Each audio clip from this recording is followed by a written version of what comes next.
Keldilar, mana vodiydan, mana shu analizlarni, mana shu holatda tekshirilgani. Birinchidan bu juda yaxshi emas. 7-8 oydan beri yo'talayotgan insonni mana общий qonunlar tekshirilgan 80-86 shunga asoslanib bizda alam qilagan joyi gistoglobulin tavsiya berilgan protallergik holatda. Umuman boshqa tekshiruv qilinmadi. Mana shu gistoglobulinni olish uchun qanchalik shu analiz yetarlimi? Mana men kuzatayotgan shifokorlar bor. Bemorlar bor. Tavsiya beraman, bemorlarga ham bunaqa tekshiruvlar bilan davolanmanglar. Hozir zamon talabida tekshiruvlar bilan davolang. Allergiya bor haqida общий qonga qarab topilmaydi. U o'zi gistoglobulin qilish uchun qancha testlar bor.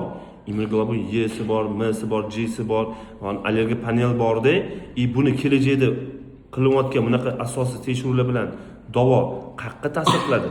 O'zingizga savol bering. Mana yo'talyapti bemorimizni, haligacha mana shu kichkinagina bemorchamizni bu holatdan samara bo'lmagan.